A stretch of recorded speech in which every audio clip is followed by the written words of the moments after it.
Um,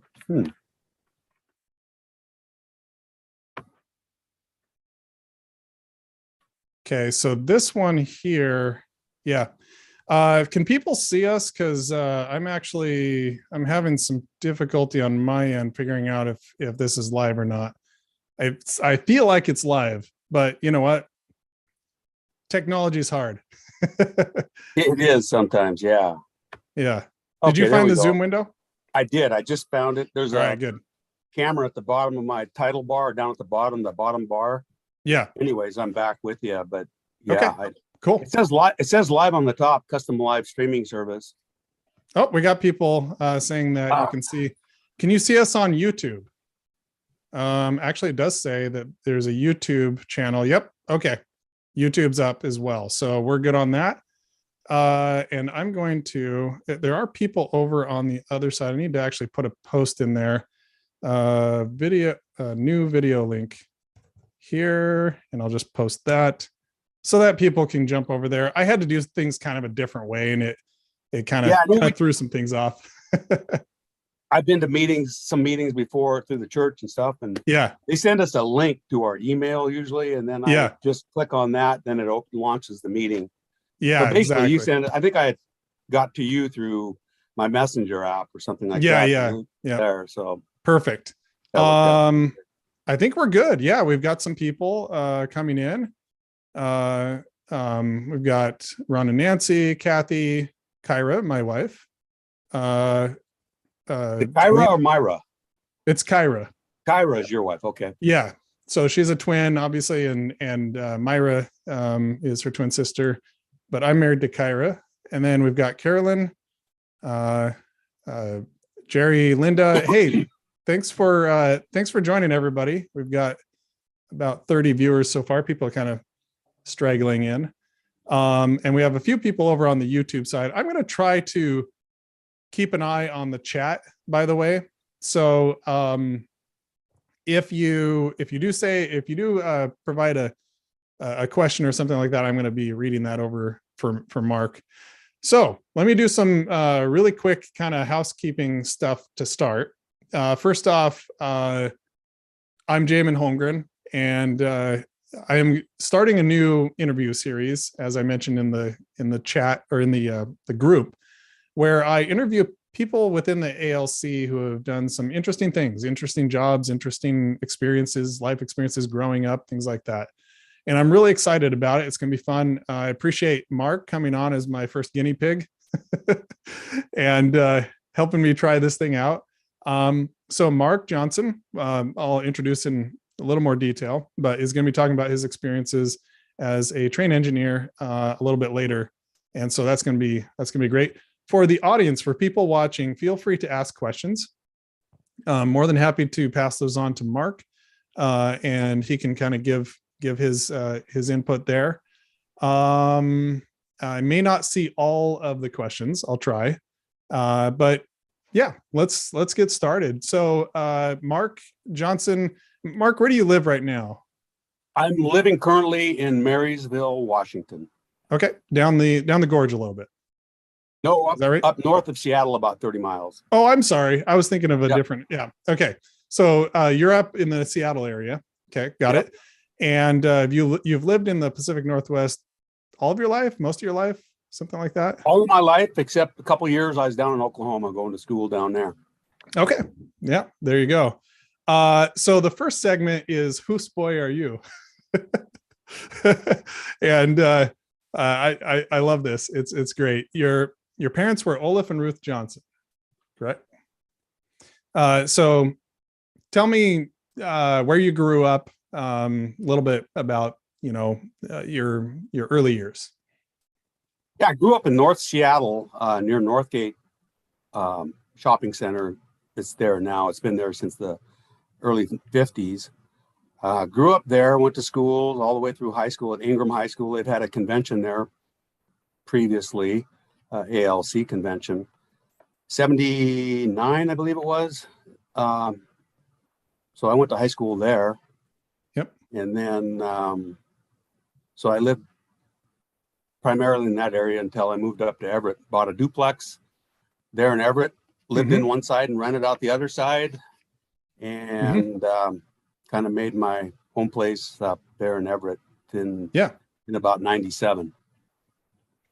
Cool. And then worked from there. I worked different companies, launching from there, I guess you might say. Yeah. And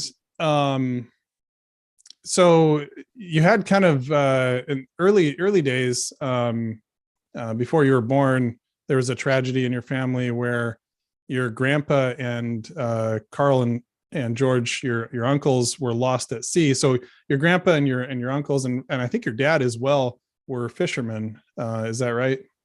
Yeah, that's correct. Yeah, they've gill net fished in the Columbia River and fished there commercially fished for many, many years. Yeah. Doing that. Yeah. My dad did that as well, even later years too. He worked up here in the Seattle area, and then he would make occasional trips to Astoria to meet with the fishing season down there. Yeah. And so they were lost at sea. Your dad was even potentially supposed to be going on that trip, but he was sick or something happened along those lines, right? And then he wasn't there with them. Yeah, that's correct. He opted out. I thought he was kind of sick or under the weather or something like that. Didn't make the trip, but there could have been a draft appointment or something like that with the U.S. It was 1942. This was during World War II. 1942, right during the war, World War II. Yeah. So he opted out on that particular trip. They were going out there after some shark liver oil, I believe, is kind of what they were going after. It's quite lucrative back in those days, and so that's what they were going after.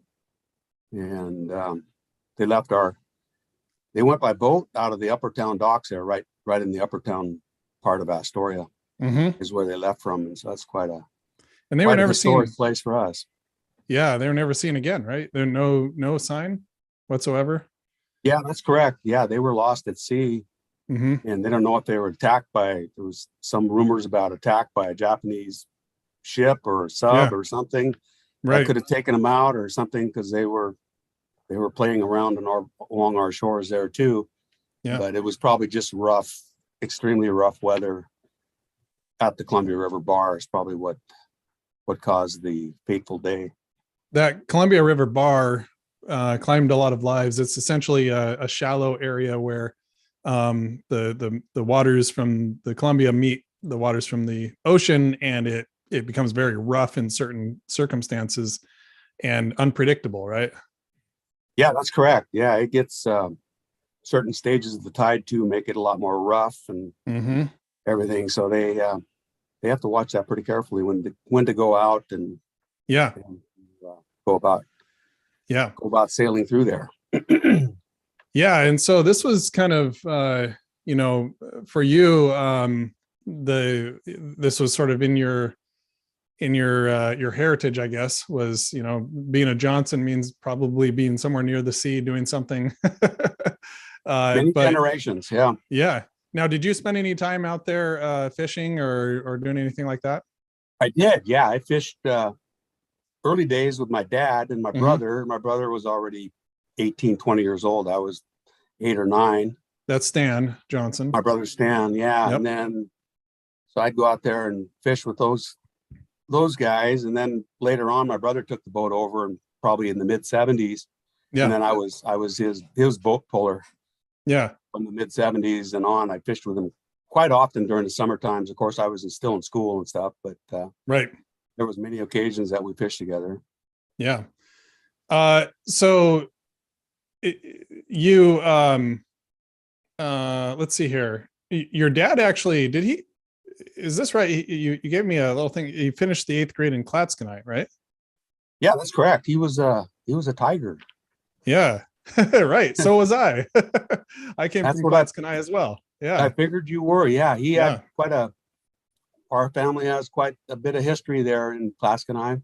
And then Northwest Oregon. Oregon. Yeah. Yeah.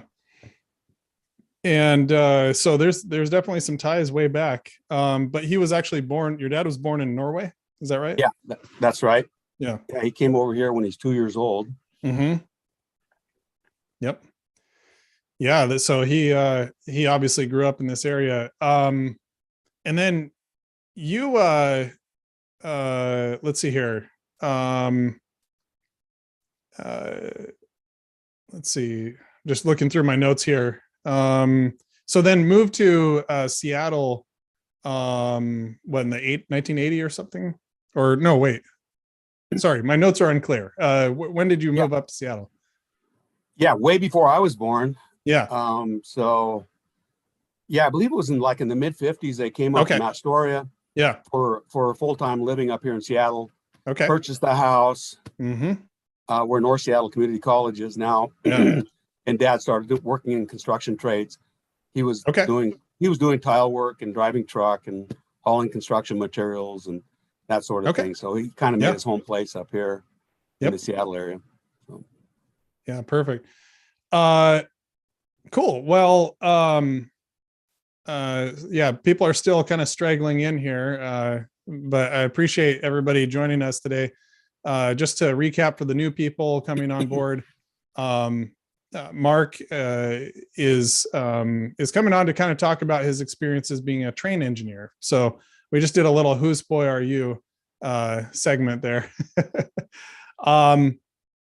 So prior to becoming a locomotive engineer, I guess is one way to describe it, or train engineer. I think before we started streaming, you said whichever one works. Is there an official title? Like, how does that work?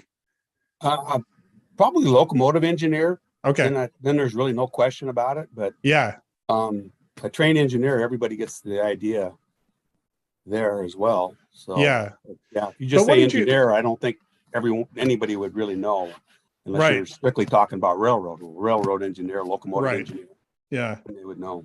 A fun little side note: I was doing a little bit of research before, and I typed in train engineer, and for some reason, because Google, I guess, thinks that I want everything to do with computers, it was talking about a release train engineer, which is a software engineering discipline. It's a completely different thing. It has to do with releasing software. But yeah, that was definitely not it. But before that, what did you do? What was sort of your path?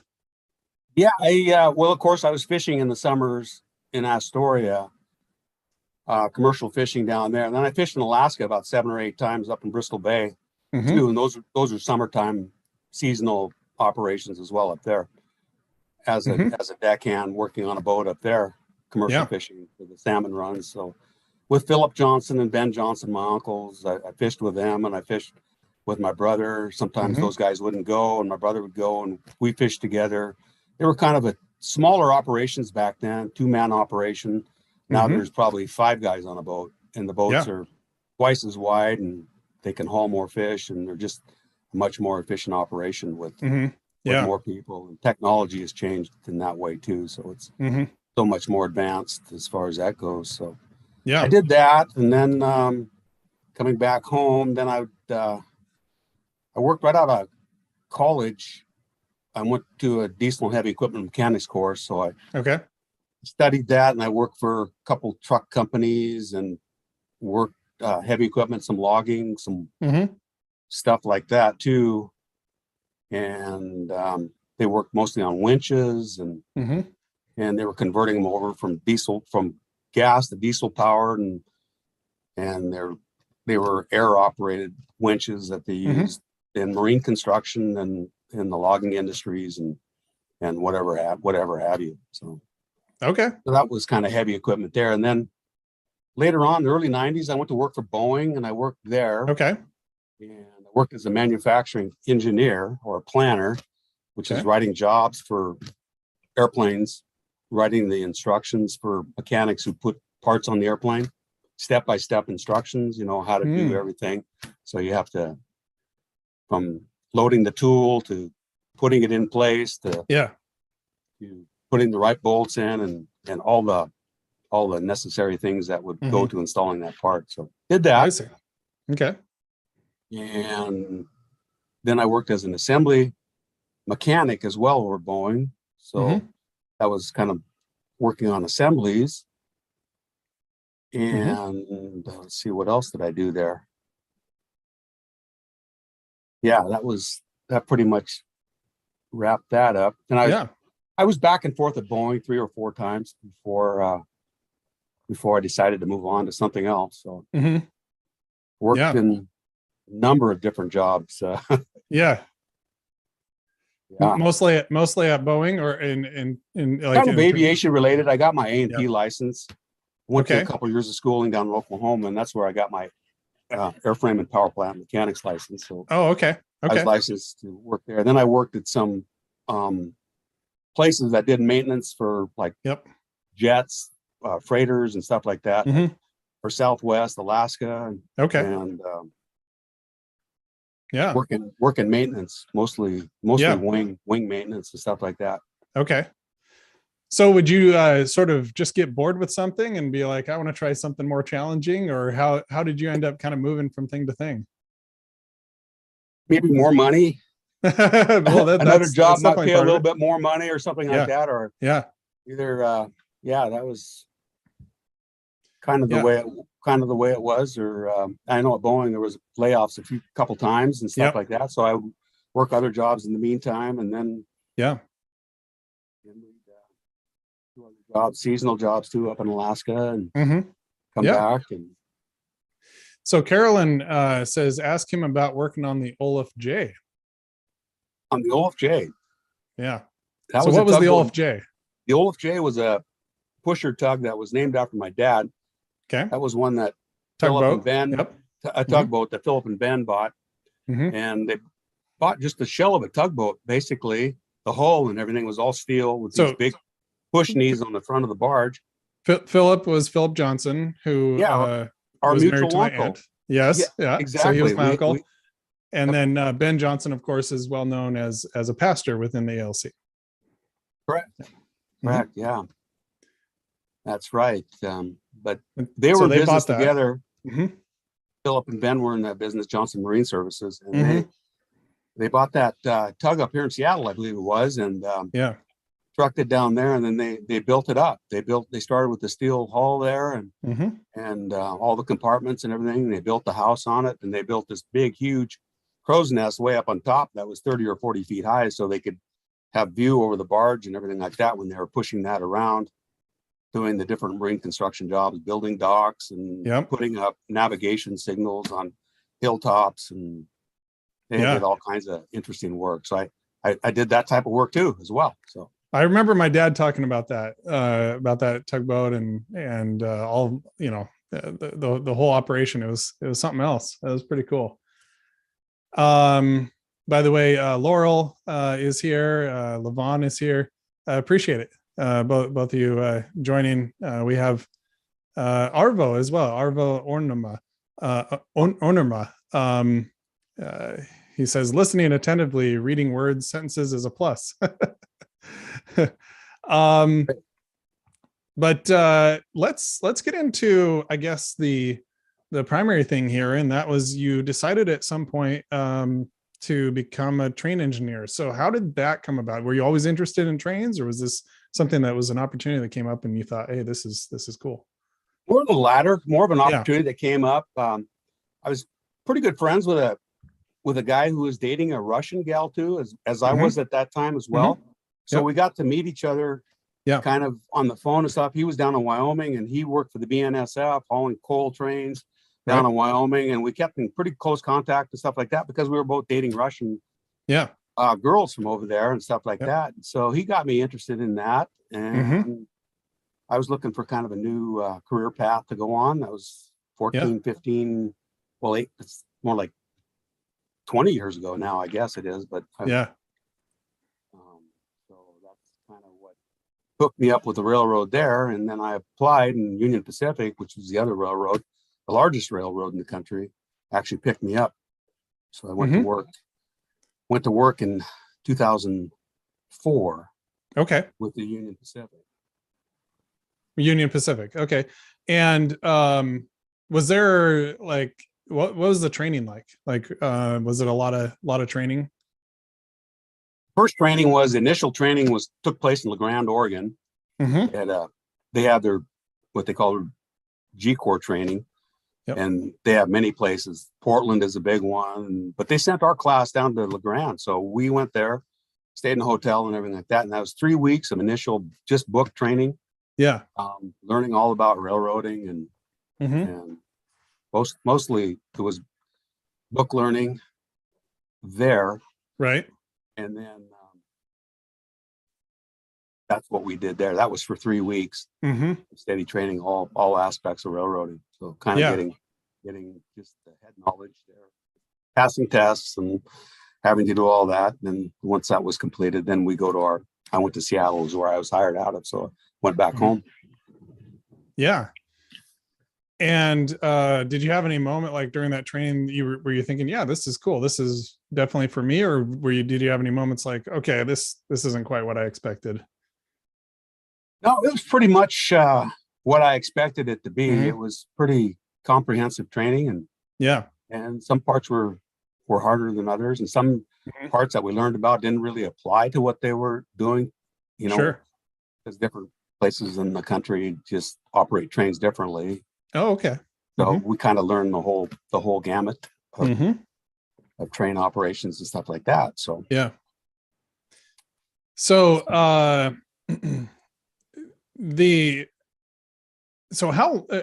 long did you operate trains or drive trains, or what would you say?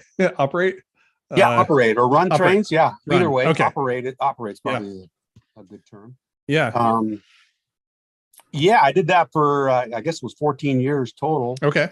Probably 13 years actually running trains as an engineer. I was there a year for being a brakeman conductor. So okay. switching out cars in the yard and doing that sort of thing. Totally different title. Yeah. It was yeah. I took a promotion to becoming an engineer 2005, I believe it was. So. Okay. Yeah. So you sent me some photos beforehand, and I'm going to go ahead and actually a few videos as well. I'm going to do this, and you can kind of give me a sense for what we're looking at here. These first few are just going to be photos. All right. Hopefully this comes through okay. And I'm not going to be able to look at chat while. Actually, hold on one second here. Let me do things just slightly differently. That way I can continue to keep an eye on chat and whatnot in case people have questions about particular photos. Let's see here. Verify that this is working. And it looks like it is. So cool. All right. Yeah, let's take a look. So what are we looking at here? Yeah, this is our Argo Yard in Seattle, and you can see the two overpasses there. That's First Avenue South and First Avenue and Fourth Avenue, I think. Those two bridges there. That's our Seattle Yard, and those are ramps. We spot cars like that. We would portions of the trains are cut up so trucks can drive between you can see the gaps there between the train cars and stuff like that. That's how they were set out in those particular tracks. Are about 3,000 or 4,000 feet long, each of these tracks. And that's where they unload all these containers that you see here. Yeah. And they put them on trucks and then they're delivered locally or whatever. But there's, maybe 130 cars. So there'd be like maybe 250 containers, maybe that would. Right. Because they can stack them. So trucks are going in and out of there all the time and everything like that. And they have these big stackers these big packers that they used to lift the containers up and load them on trucks. Right. And then they're delivered wherever they go. Yeah, that's cool. And so this was a common thing you'd be pulling in here, was it every day? Like you would be at this yard, or was it every so often? Every 3 or 4 days. Okay. When I'd make a trip, like if we came through, I'd pull through one of these tracks with a solid train all the way out the other end. Of course, it's way too long to fit in these tracks. Right. So we would pull way out the north end of the yard, and then we'd go towards West Seattle, which is the way the track would go. And I'd just pull way out there, and then we would spot these ramps as you see here, and then we'd cut for the crossings and stuff like that. So it would take probably an hour or so to shift the cars out in these ramps and set them out. So here's a locomotive here. I assume one that you ran or something like it. Yeah, this is one that I ran. I'd be called off like an extra board job, and then Mhm. I'd be called as an engineer, and I'd be working with the guy in the orange way down there. You could probably see him Oh yeah. way Down down the there by the corner. cars. Yeah. He would be working on the ground, and he would be spotting up these cars that were loading on this barge that goes to Alaska. That's a barge that's out in the water there. Oh, it is. Yeah, Okay. so that's just a ramp that goes down on this barge here, and they load the top of it here. You can see all those green containers up there, but Yep. we're loading box cars and tank cars and gravel Yeah. or whatever kind of cars you want. There's 6 tracks there that we put maybe 40 to 50 cars or so on each Yeah. one of those on the whole barge. So we'd have to shift around, and then they'd move the barge from side to side to line up the tracks again. Then we'd go down another track, and it's pretty delicate work. You got to go really slow, and the tide really has a big effect on it and everything. I assume you've got like radio communication, right? Yeah, Between. Yeah. I have a base radio up in the cab, and those guys have handheld Okay. radios that they use. Yep. Is it sort of like pilots where you have certain shorthand that you use when you're talking to people? We actually use hand signals sometimes. Mm-hmm. They can give a hand signal, either to stop the movement or to tell me how many cars to go to a joint to where the trains are going to crash into each other or something like that. Yeah. And then if they're going in between, they'd call. Then I'd have to set up everything so nothing would move. If they go. Oh, I see. Just for safety. Yeah. For safety and everything like that. If they go there and have to couple up air hoses and that sort of thing. But so this is a view from inside of your locomotive. Yep. Here, is this your standard, like where you're sitting when you're running the train? Yeah, exactly. Yeah, this is what I would see here. Mm-hmm. This would be kind of looking a little bit left. I guess I'd be looking out the window to the right. This window out the right. Yeah, where I have a little bit better view. Yeah. But yeah, these are all my gauges and stuff there. And what are you monitoring here? Obviously, well, PSI. I'm seeing PSI. What's PSI? Obviously, air of some sort. That's air, right? That's pounds per square inch in the air system for the air brakes and stuff like that. Oh, for brakes. Okay, makes sense. So and then you're operating the throttle or these notches down here. There's 8 of them there and down here. Down there, exactly, and then you can just notch up and go into power there. So interesting. So to make it go, you're turning this, or you're taking this handle and swinging it around.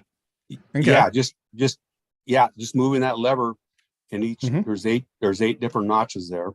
Yep. And then just moving it out there. And how do you go backwards? There's must be a switch somewhere to say I'm going. I got to think now. Reverse. It's been 4 years now. How do I do that?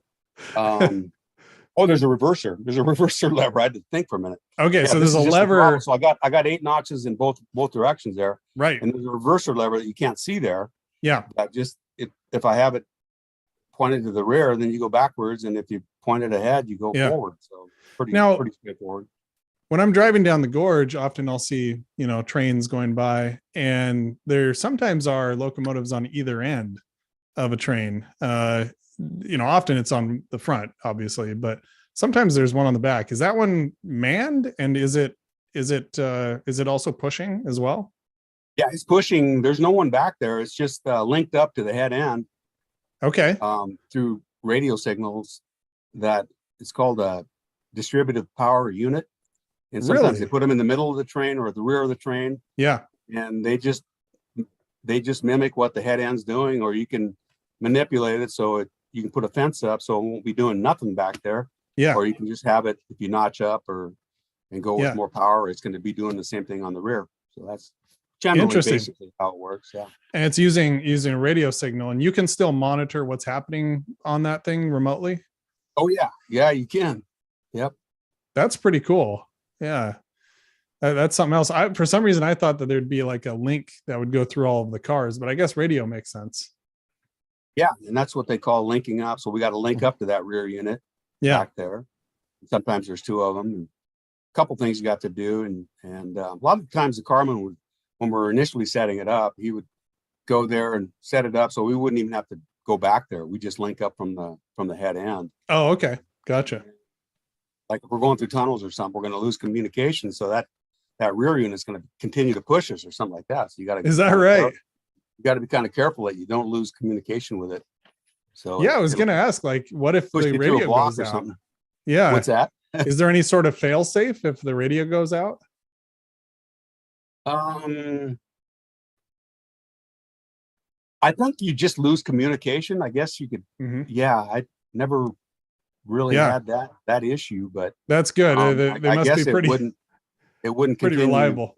Yeah, if it's working right. But if it fails, it'll probably just stop working. I'd imagine that you'd want it to just go into neutral or something if it was if it couldn't communicate with the head end. But yeah, and then you have a speedometer, it looks like, up here. That is exactly what that is. Yeah. Okay. That's a speedometer up there. Yep. And about how fast would you run these trains? Well, this is just a yard switcher, so this is quite a bit different than a road unit. This is This would be like 1970s, 1980s vintage, but we use these as switch engines, in the yard and stuff like that. So when I first started, they had a few of these out on the road too, more of a road type unit, but this is a yard switcher. But this is an old school one. Yeah, this is a little bit older school style. Yeah. Gotcha. Well, let's look. We got a shot here, I assume out the front, it looks like, down the track. Yeah, that's exactly what that is. Yeah, it looks like I just took a shot right out the front window there as we're going straight down the yard. Trying to figure out where it almost looks like, I think it might be Longview northbound. Yeah. There was a horrific accident. There was a crew hauler that was coming across this crossing right here. Yep. And they had 4 people in there, I think, along with the driver, and it was hit there at Longview by a train that they just didn't see. They ran right out in front of it and got hit.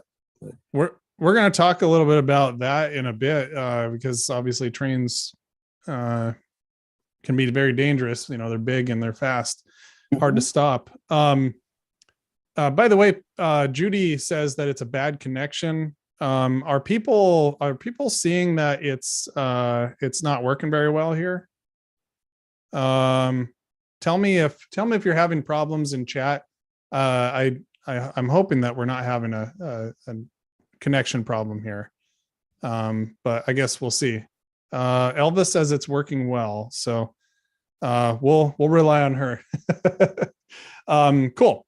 And then got another shot here. It looks like a yard of some sort. Is that still in Seattle? And I believe this is Vancouver. Oh, Vancouver. I think this is Vancouver Yard, if I'm not mistaken. Vancouver, Washington? Vancouver, Washington, yeah. Okay. Right near where I live on Southwest Washington State. Yep. Yeah. Okay. And obviously it's raining. You probably saw plenty of rainy days if you're operating through this area. Definitely. It made it through Vancouver an awful lot. Yeah. We would come zipping, flying right through Vancouver. Yep. And then what are we looking at here? This is back to the Seattle yard again. This is Argo Yard in Seattle, Union Pacific Yard. And those green containers with tarps on them, those are famous garbage haulers. So those are our garbage trains that go out probably almost like every other day. Yeah. Out garbage. So those go over to Eastern Oregon. Yep. Where they're offloaded over there. By the way, it looks like we got some other, Naomi says it works great. Jerry, Emma, my uncle John Candle says it's a good connection. Tim Traffy, Ron and Nancy said it's working great on YouTube as well. Phil said that Mark is cutting out a little at times. I have noticed that a little bit here and there. Hopefully that's not problematic. But overall, it seems to be going pretty well. And then Wanda and Linda. Yeah, so we're getting some good reports. Hopefully that's it's going okay. Then I guess this is back to that same shot where you're kind of pointing out to the barge there. Exactly. Yeah, we're loading up the barge there. We got some we got so much weight with the locomotives, so we don't usually go with locomotives Yeah. on the dock there because we Mhm. have some buffer cars that are a lot lighter, I guess. So we Okay. have between the cars we're actually loading on the barge and the locomotive, there's some what they call buffer cars there that are in between. that are Buffer there. cars. So are they empty or what? They're empty. Yeah, they're Okay. empty cars. Yep. Couple And cabooses. they're just there to be space. They're pretty just much, there right? to be space right before the car, and then the cars behind them are actually cars that are loaded up on the barge. Gotcha. We got a shot here of where's this? That's just a pretty shot. I don't know exactly where that is. I just downloaded that. That's a over the road train coming from it's Union Pacific train. I couldn't tell you where it is though. Exactly. So that's one of the things I think of when people are running through the gorge is that they see all this amazing scenery and whatnot, when they're running the trains. Yeah, it's pretty amazing. And here's another shot. That's me looking right out of the side window, looking back towards our Portland yard. I'm waiting at the North Portland signal. This goes out on the BN. Okay. And it goes across the Columbia Slough and the Columbia River Draw bridge that goes across into Vancouver. Okay. This is probably a couple miles from there on the Oregon side. Yep. And that's just me waiting my turn to go with about, 6,000-7,000 feet of train behind me. 6,000 or 7,000 feet. So basically a mile long. Yeah, over a mile long. Yeah. What's the longest train you've pulled, do you think? Oh, I think I'm pretty close to 10,000 feet. No kidding. Almost 2 miles. And they have as of late, I think they've tried to reduce crews and stuff like that and calling of crews. And so they started getting longer and longer trains. But the problem with that is you can't fit into the sidings. I mean, when sometimes you have to wait for things and you're blocking sidings. Yeah. I'd imagine it's not really built for that. How many people are in a crew generally? Generally, there's 2, maybe 3. Okay. So pretty lightweight, not a lot of people. Yeah. On a through freight like this, there'd be just 2 of us, engineer, conductor.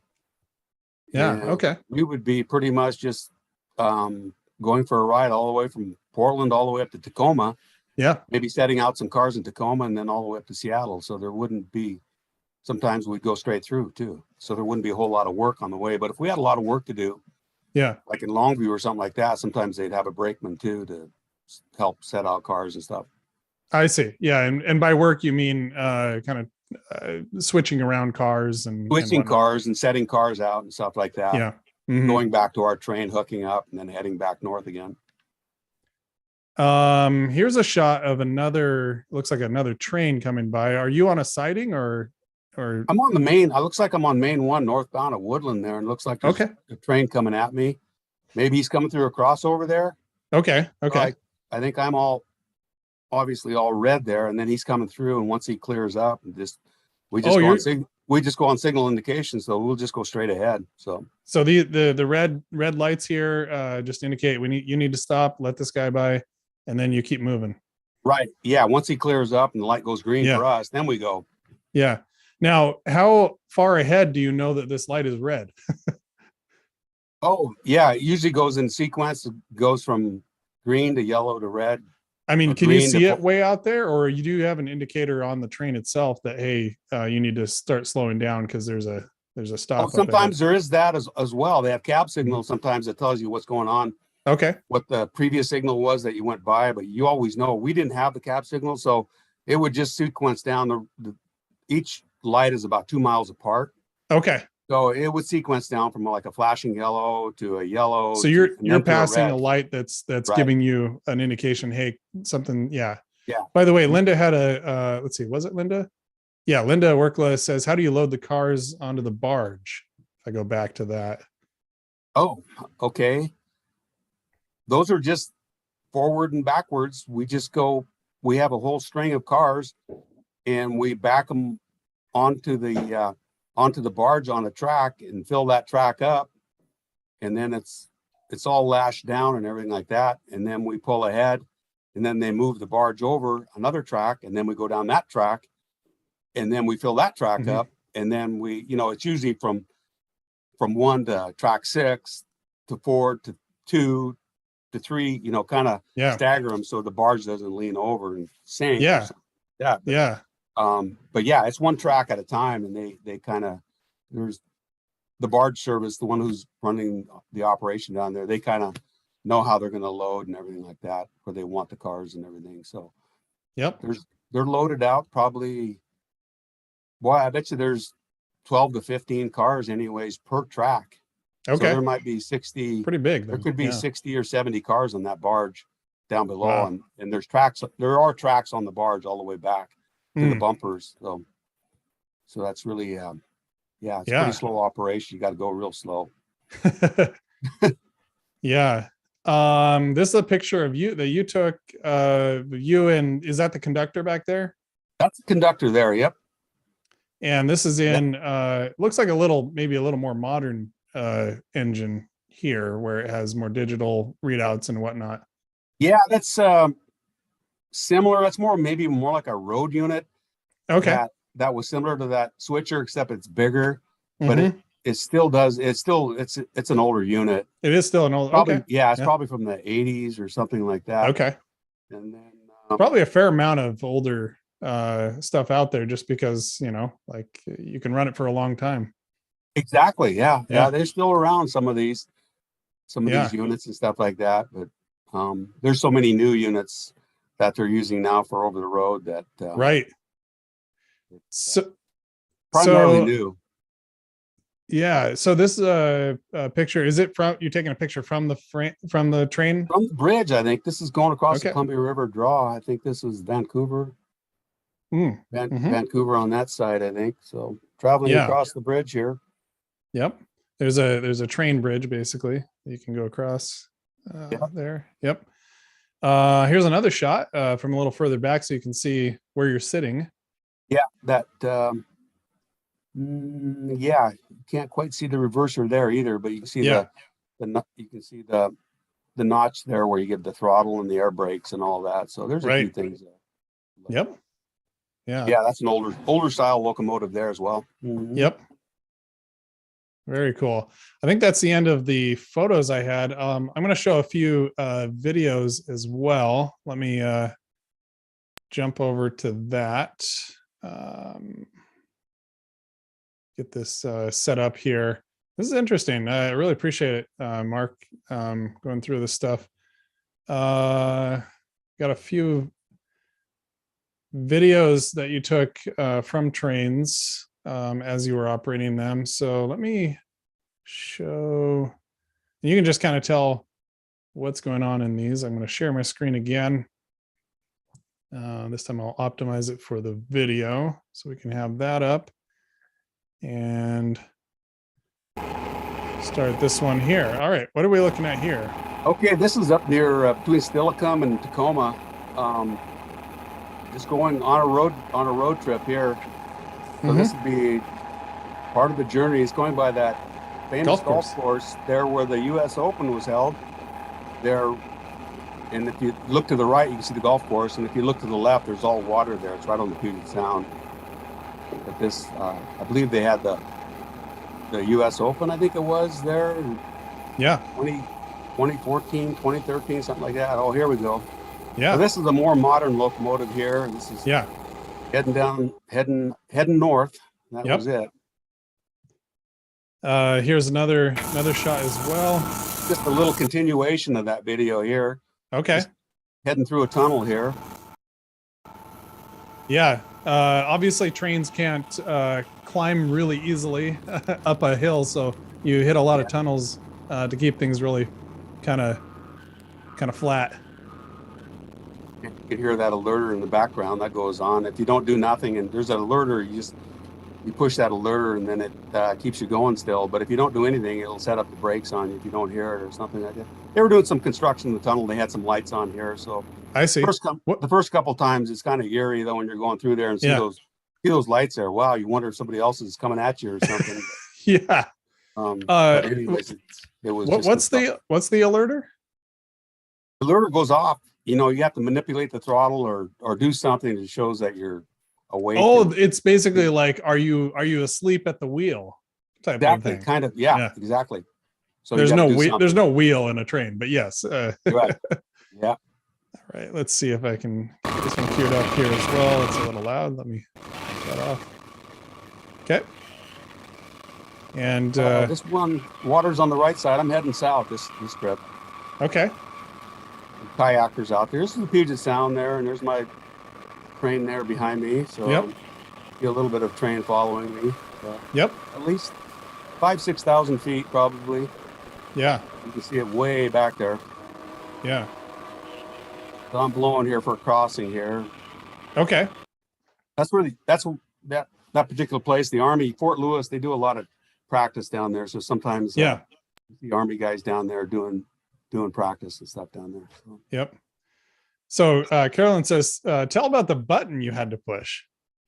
Oh, that was the alerter button. Yeah, Okay. that would go off more often than necessary, I think. But yeah, it seems like you'd have to be doing something, and you just push the button, this yellow button there to. It's just to like, hey, the, I'm awake. Yeah. Yeah, exactly. Yeah. To answer that button and then go from there. So.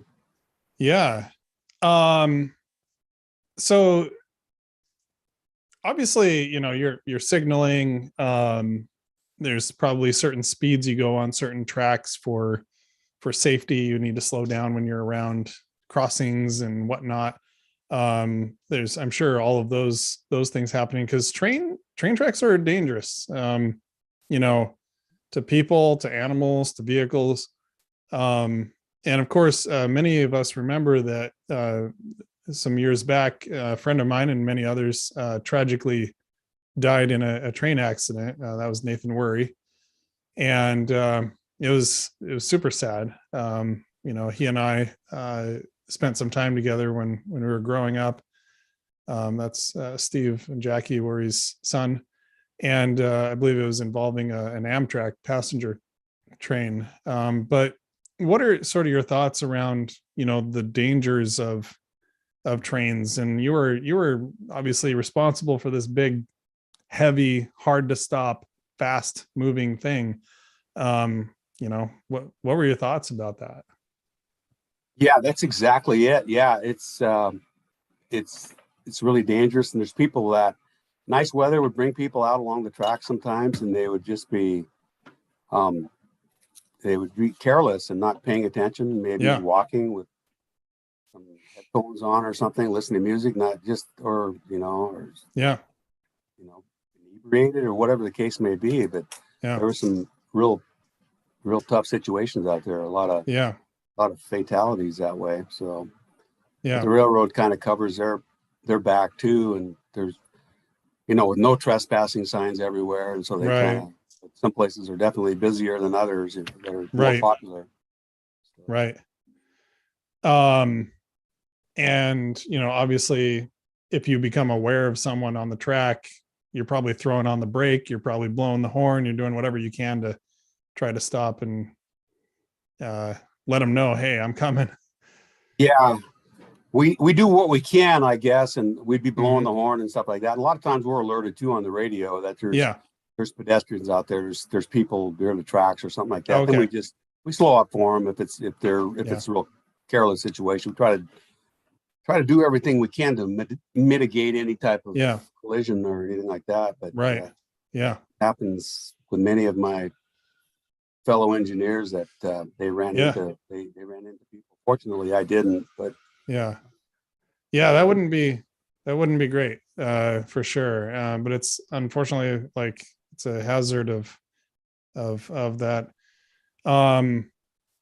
Susan says, this is Yuha asking, do you do model railroading? And is that something that people who worked for railroad companies do, like model trains? Yeah, they're interesting to me. I haven't really gotten into that type of hobby, but and there are some on the railroad that do that because it's quite an extensive hobby, and people show great interest, and there's a lot of people that do that. So, but it is kind of neat. And I saw some of Yuha's posts too, where he was setting up his track with switches and stuff like that. And all the things that he was doing to, they're pretty complicated, and they can get lights to work, and it's pretty neat. It is Pretty neat. neat hobby. Yeah. Yeah, for sure. I've even heard of, and I wonder if I don't know if Yuha's into this or not. I know that there's some others that I've been connected with, but there's train spotters, and they'll kind of like watch trains and kind of just be kind of fascinated by the whole industry and see, oh, there's that train going that way, and kind of watching this stuff. Big time. Yeah. Every trip we made, there was people taking pictures, and we were like celebrities out there. they really are seriously into that, and they know the names of the trains and where they're going and what time they're coming through. And, they're foaming at the mouth, basically. Just waiting for us to go by there. Yeah. Roman Seplo wants to know, have you ever broken a train? Did he break down? Oh yeah. Yeah. I pulled the train apart one time. There was a drawbar between cars coming through. We were coming through Richfield. Yeah.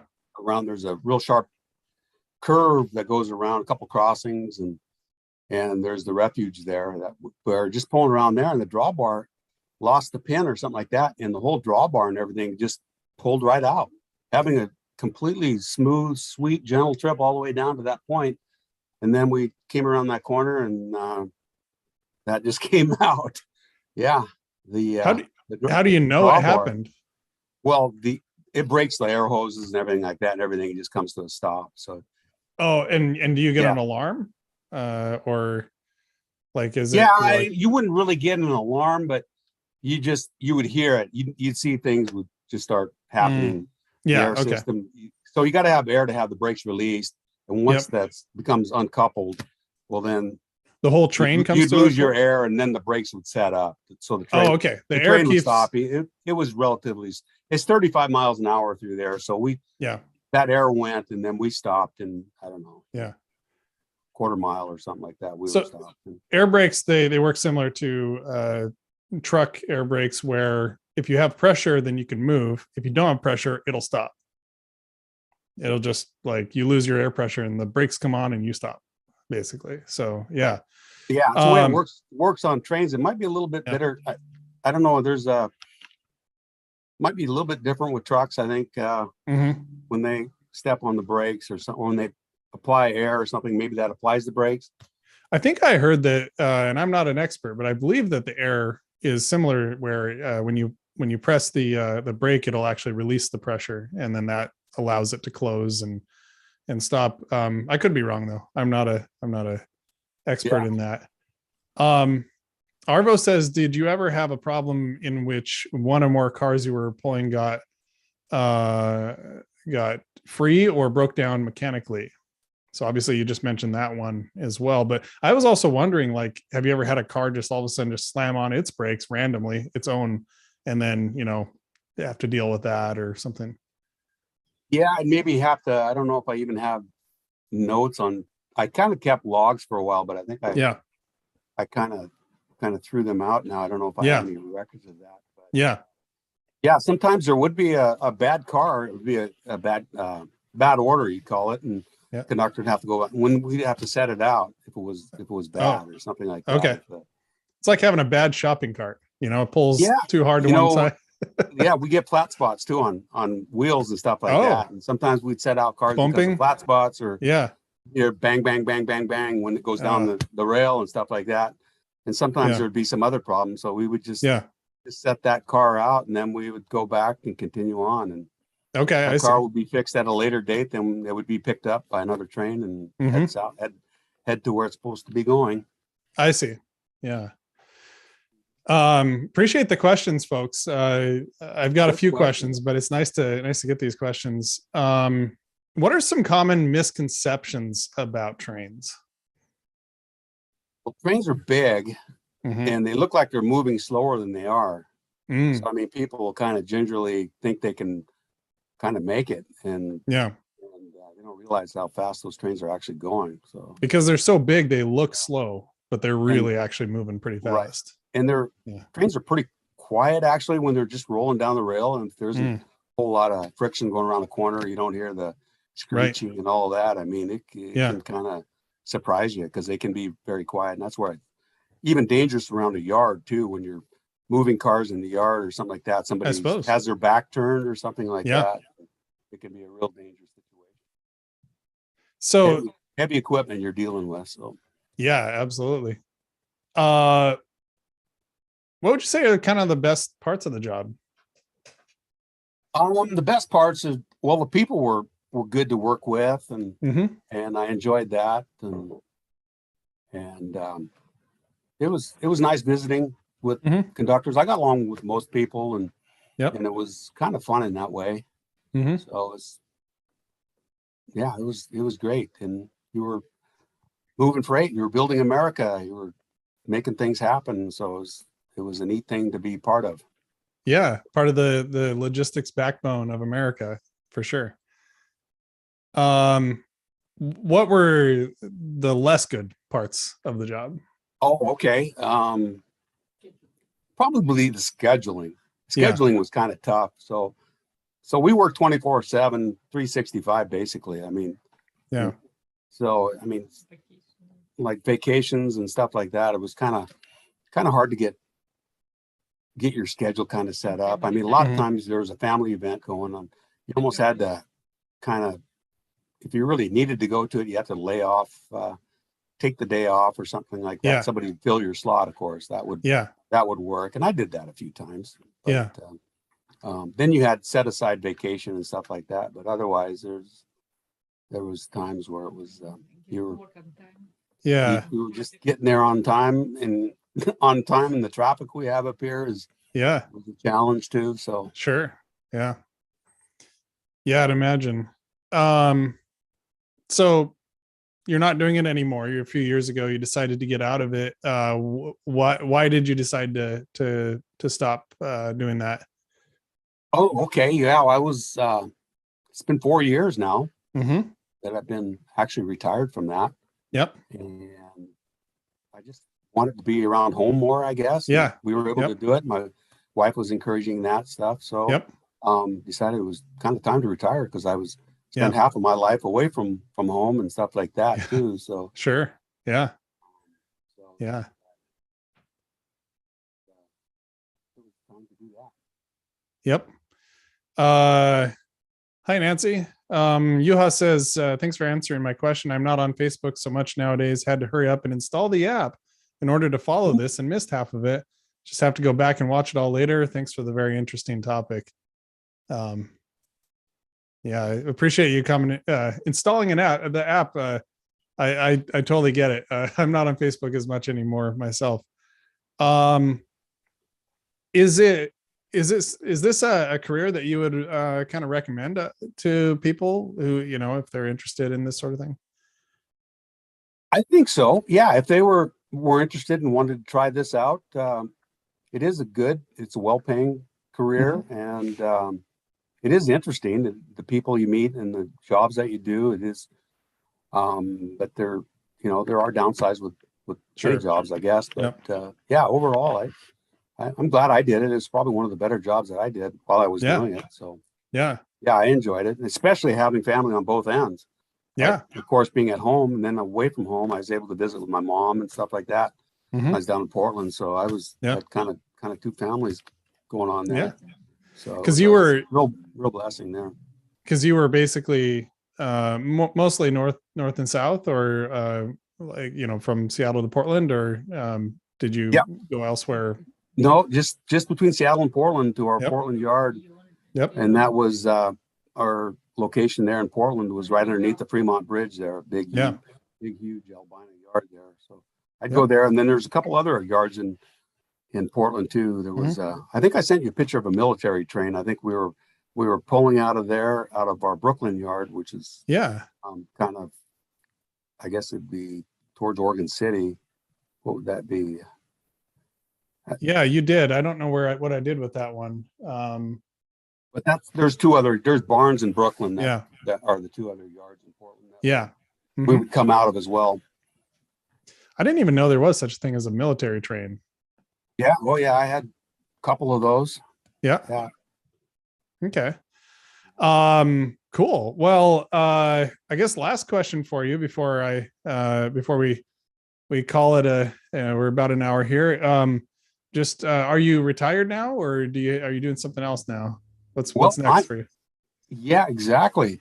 That's I'm retired now. My wife is now retired as well, and we are progressing to, our plan is now to move to Florida. So we got a place down in Florida. So we're in short term, I think we're planning to move down there. Whereabouts in Florida will you be landing? North Fort Myers is where we have a place down there. Very cool. Probably about 2 hours or so from the Lake Worth area. Okay. Yep. On the east side. So we're on the west side, on the Gulf side. Yep.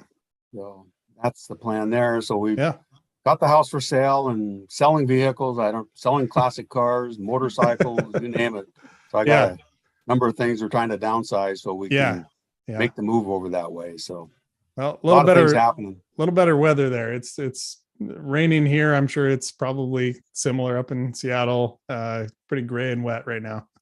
It is that way today. It's warm, but it's kind of it is warm. Kind of wet. Is warm. Yeah. Yeah. It's been kind of a wet June so far. It really has. Yeah. Spring in general.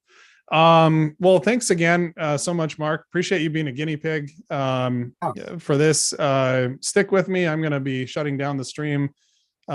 Stick with me until after we get it shut down. And then thanks to everybody who watched as we were going through this, for the comments from everybody. And also thanks to everybody who watches later. Feel free to ask questions, anytime, but obviously whether Mark will see it or not is, who knows, but yeah, it was a fascinating thing. I know I've seen trains obviously all my life. They're always kind of fascinating to me, and it's pretty cool to get a kind of an inside look at that industry. Yeah, it really is. It really is a fascinating industry, and it's been around for so long too. Everybody knows a little bit about trains. I mean, they're so prevalent everywhere in the world. So yep, seems that way. So cool. All right. Well, thanks a lot. I'm going to go ahead and shut down the live stream, and everybody enjoy your weekends. Yeah, thank you very much. Appreciate